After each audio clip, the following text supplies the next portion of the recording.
Vamos a conversar con nuestro siguiente invitado, que es el doctor Santiago Basabe.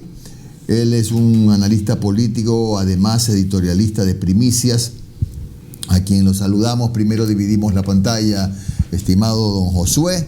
Deje ver que la silla se me está cayendo, hermano, un ratito. Esto es en vivo, no hay nada igual. ¿Qué tal, Santiago? Buenos días. Sí, escuchas bien, sin novedad, ¿verdad? Perfecto. Nos escuchan y nos pueden mirar a través de las redes. Muy bien. A ver, Santiago, hay que plantearte dos escenarios, ¿no?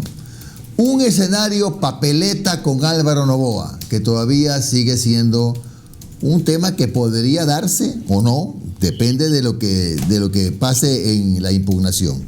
Y otra papeleta sin Álvaro Noboa. Empieza por la que quieras. A ver, empecemos por la que más les conviene a algunos, que estoy viendo. Un escenario es con Noboa. Ajá.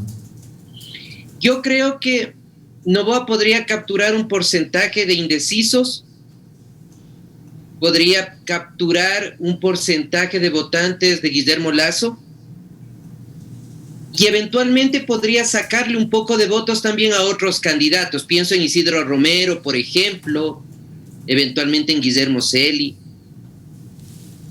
Y la gran pregunta ahí es si es que tomando esos votos de otros candidatos y tomando los votos de un grupo de los indecisos, porque evidentemente no va a ser de todos, le alcanza para llegar a la segunda vuelta.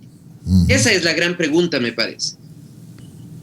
Y visto como está hasta ahora el escenario, me parece que tendría que hacer un esfuerzo muy grande para que el porcentaje de votos le alcance para llegar a segunda vuelta al señor Noboa. Entonces, en un primer escenario, seguirían por delante Arauz y Lasso, o Lasso y Arauz, y tercero, muy cerquita, Álvaro Noboa.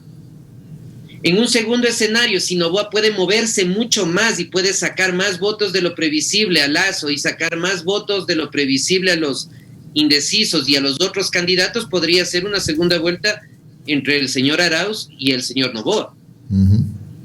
Me parece, visto hasta el día de hoy, que eso es un poquito más difícil. Pero si es que hay una segunda vuelta entre Lasso y Arauz, me parece que Lasso corre con un poco más de ventajas para ganar. Pero si la segunda vuelta sería entre Arauz y Noboa, yo creo que ahí el candidato del Centro Democrático podría llegar a la presidencia. Por tanto, me parece que a Centro Democrático o a la candidatura del señor Arauz le conviene pasar a segunda vuelta con Noboa más que pasar a segunda vuelta con el señor Lasso. Y en el caso ¿Cuál es la diferencia que marca este paso a la segunda vuelta? Que yo creo que Arauz con Noboa podría ser presidente. O sea que usted... Arauz con Lasso creo que tendría más problemas para llegar a ser presidente. Doctor, ¿cómo está? Buenos días, le saludo a Omar Jaén. Hola, Omar. Oiga, doctor, entonces usted considera que Guillermo Lasso tiene menos resistencia que el Álvaro Noboa en una posible segunda vuelta. Yo creería que sí. ¿Ya? Yo creería que sí. Yo creo que mucha gente que tiene resistencia a votar por Noboa en la primera vuelta, por Lasso, perdón, en la primera vuelta, sí lo haría en la segunda en función de la dicotomía correísmo-anticorreísmo. Ya. Pero en el otro caso, Noboa, Arauz, yo creo que hay gente que muy a regañadientes, inclusive, sobre todo en la sierra, preferiría votar por Arauz antes que por el señor Noboa. Ahora veamos el segundo escenario. Saquemos a Álvaro Noboa. Sin Noboa, yo creo que la cosa es más clara. Lasso tendiendo a la baja, Arauz tendiendo al alza, y Yacu Pérez con opciones, pero me parece que cada vez más distantes de los dos. Ahí la gran pregunta es, ¿da el tiempo de aquí a febrero para que un candidato a la baja y el otro a la alza lleguen a equipararse y eventualmente Arauz a ir por encima de Lasso? Eso habrá que ver. Falta poco tiempo. Ojalá no pase algo. Ojalá no pase algo. ¿Qué cosa, por ejemplo? Ah, y ese ojalá sonó algo. No, pero es que no depende. Yo no quiero que pase. Ustedes tampoco y nadie, supongo. y es que eventualmente el país pueda llegar a una segunda etapa de confinamiento por el COVID, en el mes de diciembre o en el mes de enero. Porque eso me parece que alteraría el escenario de los tiempos, incluso del proceso electoral. Y ahí las cosas pueden cambiar radicalmente. Claro, porque algunos los puede favorecer, a otros los puede perjudicar. Por supuesto.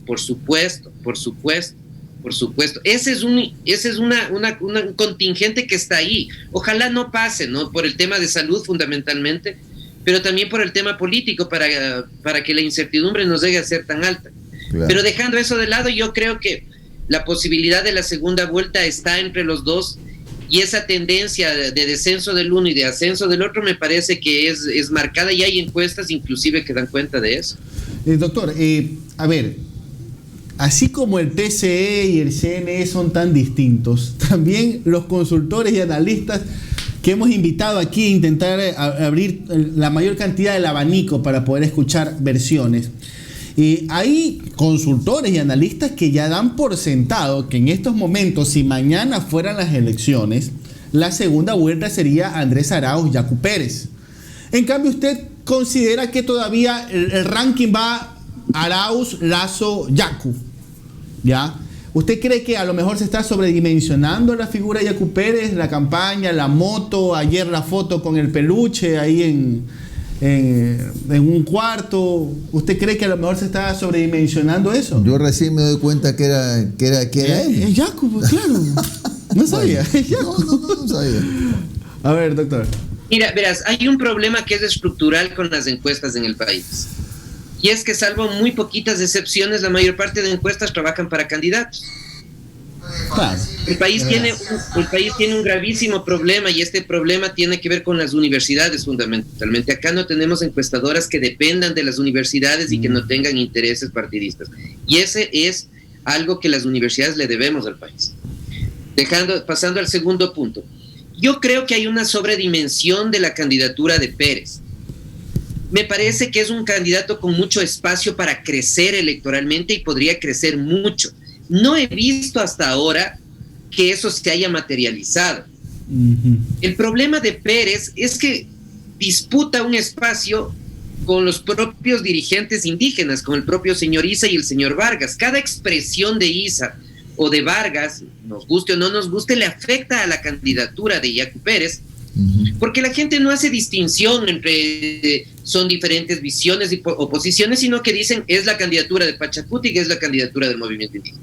Y me parece que eso ha frenado la posibilidad de Pérez, y yo creería que sigue en un tercer lugar con posibilidad, insisto, de crecer. Tengo cada vez más dudas, pero me parece que al final la gran discusión es entre los otros dos candidatos, ¿no? Entre el señor Arauz y el señor Lasso, ambos con virtudes y ambos también con una serie de debilidades que quizás si las podrían mejorar en este mes y medio, podrían ascender, claro, el uno o dejar de bajar el otro. Claro, Santiago, hay algo que no sé si será un mito, ¿no? Y no sé cuánto pesará en esta elección. El compañero de fórmula del presidente. ¿Cuánto ayuda? Olvidémonos del tema de que la traición, que la desconfianza, que dejemos afuera tirador a sueldo. Dejemos todo eso del conspirador a sueldo. Olvidémonos de eso. En una campaña que está tan peleada como se ve, la pregunta del millón es ¿cuánto aporta un compañero de fórmula, un vicepresidente? Hay quienes piensan, en Santiago, te digo, que nadie se fija en quién es el vicepresidente. Votan es por el presidente. No sé qué opinas tú. Mira, no hay estudios científicos para avalar ni lo uno ni lo otro, porque es muy difícil, como votamos en la misma papeleta, es súper difícil poder medir el peso en votos que te da el candidato vicepresidencial. Entonces lo que hacemos es conjeturas básicamente. Y la conjetura fundamental es que el candidato vicepresidencial tiene que darle al candidato presidencial lo que no tiene, lo que le falta, ¿no es cierto? Y a todos los candidatos les falta siempre algo, evidentemente. Entonces, por ejemplo, en el caso del señor Lasso, lo que le falta es más frescura, más informalidad, ¿no es cierto? Le falta un poco más de juventud. Le falta el toque serrano, pues, porque tiene el toque de la costa, pero no tiene serrano. Su candidato vicepresidencial es exactamente lo mismo que el señor Lasso en versión cuencana. Es un candidato que tiene una edad similar a la de Lasso, que es igual o más formal que el señor Lasso. Sí. Entonces, si tú los ves a los dos, no ves ninguna complementariedad entre los dos. A mí me parece que el doctor Borrero, más allá de que seguramente, y dicen que tiene el prestigio profesional, no es un buen candidato vicepresidencial. Y me parece que quizás no le resta a Lasso, pero no le hace ganar mucho. Ya. No le hace ganar mucho. Santiago, pero justamente en esta onda, ¿crees adecuado el yaquechú y la cervecita helada? ¿Crees que es una buena estrategia? No, por supuesto que no. No. Esa es una buena estrategia cuando tú eres una persona suelta, una persona con mucho carisma, una persona a la que el yaquechú le crees. ¿Me entiendes? Sea, que no se vea forzado. Exacto, o sea, si vos dices esas cosas y hablas así, yo te creo, pues, porque tienes esa facha. Por ahí voy. Ahora, Santiago, si, en el lado de ahora de Arauz, ¿cómo ves a Rabascal? ¿Qué le falta a Andrés Arauz? A ver, yo creo que Rabascal es un buen candidato, porque Rabascal es un guayaquileño que vive en Quito, primero. Entonces conoce la dinámica de la costa y de Guayaquil y conoce la de Quito y conoce bien la de Quito además. Tiene buenos vínculos con los medios de comunicación y con los actores políticos por sus actividades previas. Ser comunicador y periodista luego de un tiempo da esos réditos. Hay algunos que estoy viendo que saben bien a qué me refiero con eso. Entonces Rabascal yo creo que es un buen candidato porque le da la serenidad y los consejos en términos de comunicación política que seguramente Arauz no los tiene, porque Arauz no es un político, es alguien que acaba de surgir, que ni siquiera fue una figura descollante o relevante en el correísmo, fue un ministro, pero de un perfil medianamente bajo. No quiere decir con eso que no sea capaz de ninguna manera, solamente que no tuvo un perfil tan elevado. Entonces yo creo que Rabascal es un mejor vicepresidente o candidato que el señor Borrero, si hacemos esa comparación entre uno y otro. Ahora, Santiago, ¿cómo ves ahora la suerte de ese segundo lote, por llamarlo de alguna manera, ¿no? que va desde Yacu para abajo. Desde Yacu para abajo, ¿no? Donde está Celi, donde está Romero, donde está Gustavo Larrea, que a propósito lo tendremos el próximo martes en vivo, donde está todo el resto. ¿Qué posibilidad de que por ahí aparezca un outsider, como dicen, etcétera? Estamos en el escenario en que no está Noboa. Yo creo que un outsider ya es muy difícil. Además, los outsiders son los que vienen de fuera de la política. Celi viene de la política, el señor Romero en alguna medida viene de la política, lo propio Gustavo Larrea. Gustavo Larrea ha estado en la política toda su vida, es el más político de todos. César Montúfar, lo propio. Yo creo que son candidatos que buscan espacios en la legislatura. O sea, buscan que su candidatura presidencial básicamente les permita conseguir un par de asientos en la legislatura y tratar de ejercer cierta presión, cierto poder político desde ahí. Pero más allá de eso, yo creo que son candidatos que difícilmente superarán el 5%. O sea, de todo ese grupo, yo creo que el que pueda llegar a 4 o 5% es el que más va a sacar. Y que eso te alcanza para al menos un nacional, para un asambleísta nacional. Entonces, mira que yo creo que el juego de esos candidatos va básicamente por ahí y mantener el membrete partidista, ¿no? Evidentemente, en el caso de César Montúfar, en el caso de Romero con Avanza y de Avanza fundamentalmente, o también en el caso de Gustavo Larrea. Santiago, mi última interrogante, y la misma se la planteé ayer a Pedro Donoso, que lo tuvimos aquí. A ver, la próxima semana es el juicio a María Paula Romo. Ya.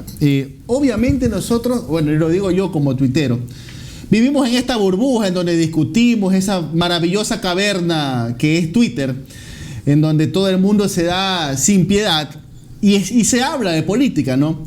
Pero que realmente representa el 7% de la población, o sea, es nada, realmente es nada. Pero yo te pregunto, ¿y cuál sería el efecto o el potencial efecto de que o se abstenga o dé los votos para salvar a María Paula Romo del juicio político? ¿Será solamente un barullo en ese 7% de Twitter o realmente tendría un efecto real sobre el electorado de a pie en el Ecuador? Mira, yo creo que el efecto sobre todo sería sobre la alianza, sobre esta alianza Creo Partido Social Cristiano, ¿no? Que alguien ha dicho que es un matrimonio de pura conveniencia nada más. Porque si es que Creo se abstiene, como parecería ser que van las cosas hasta ahora, el gran perdedor de todo, primero que la ministra no sería destituida, pero el gran perdedor de todo eso sería el Partido Social Cristiano y fundamentalmente la asambleísta Cristina Reyes, que ha sido la contraparte permanente de María Paula Romo. Y eso, más allá de esta discusión entre María Paula Romo y la asambleísta Cristina Reyes, se traduciría seguramente en una tensión entre Creo y el Partido Social Cristiano por el no apoyo, digámoslo así, de Creo respecto a la votación. Entonces yo creo que sí va a tener una trascendencia, no solo en redes, no solo en medios y en opinión pública, sino también en esta ya de por sí débil relación que existe entre la lista 6 y Creo. Muy bien, Santiago, muy amable. Gracias por estos minutos en un café con JJ. Cuando estés por Guayaquil nos gustaría conversar también acá en vivo, presencial, indelegable. Con un cevichito. Eso. Les tomo la palabra. Cuando esté en Guayaquil les llamaré. Muchas gracias. Santiago, un abrazo, gracias.